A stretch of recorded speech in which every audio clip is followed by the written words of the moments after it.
All right, we've got breaking news out of Washington. A federal judge has just dismissed the Trump classified documents case.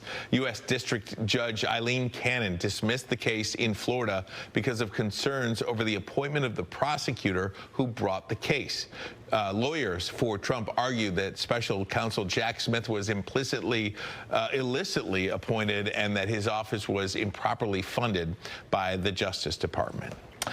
Meanwhile, the Republican National Convention begins this morning in Milwaukee. We expect former President Donald Trump to make his first public appearance since Saturday's assassination attempt. Fox's Doug Luzader joins us live now from Washington, D.C. with the latest. Good morning to you, Doug. Boy, can you just stack more political news on top of one another? This is just unbelievable, everything that's been happening here. That case just being dismissed in Florida today. You have, of course, the attempted assassination of former President Trump over the weekend. And as far as that is concerned, the Secret Service has some explaining to do, especially to Congress.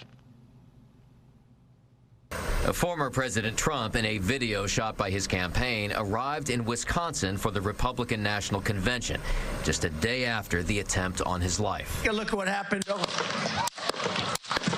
He narrowly dodged a would-be assassin's bullet at a campaign rally in Pennsylvania on Saturday. There's no place in America for this kind of violence, or for any violence ever.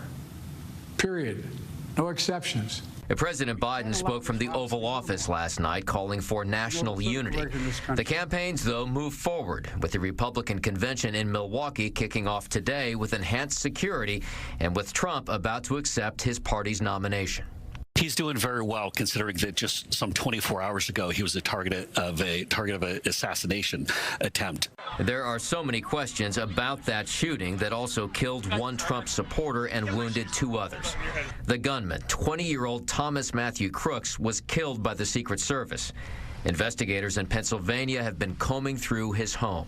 We do not currently have an identified motive, although our investigators are working tirelessly to attempt to identify what that motive was.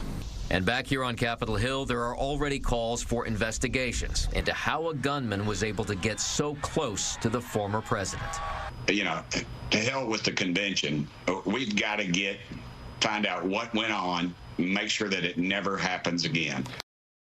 And there are calls for investigations from both the Senate and the House sides. The Secret Service is pledging to cooperate with this congressional oversight, but so many questions, Ryan, about how it was that that building that was directly in the line of sight to the former president was, by all indications, if not unguarded, something close to that to allow that gunman to gain access to the roof. And Doug, that is the central question. And, you know, it was the one building, too. That's, I think, it was the one building that was the closest to where the former president was standing. Is it unusual that we have not heard from the Secret Service yet? At least to the best of my knowledge, we have not heard from an official statement from the Secret Service. Noticeably absent over the weekend from some of these press availabilities that were attended by the FBI and local law enforcement and so on. We did get a statement from the Secret Service director this morning indicating that they are taking this seriously, that they are looking into it, that they are changing some of the security protocols apparently around former President Trump, and again committing to cooperate with congressional oversight. The questions are just coming fast and furious at the Secret Service here. And in fairness, you know, the Secret Service works in these events in conjunction with local and state law enforcement. So they were not the only actors involved in this, but the Secret Service is really responsible for that whole scene. So, you know, how it was that building, that someone was able to gain access to that building and get almost a perfect perch to take those shots, it is just remarkable.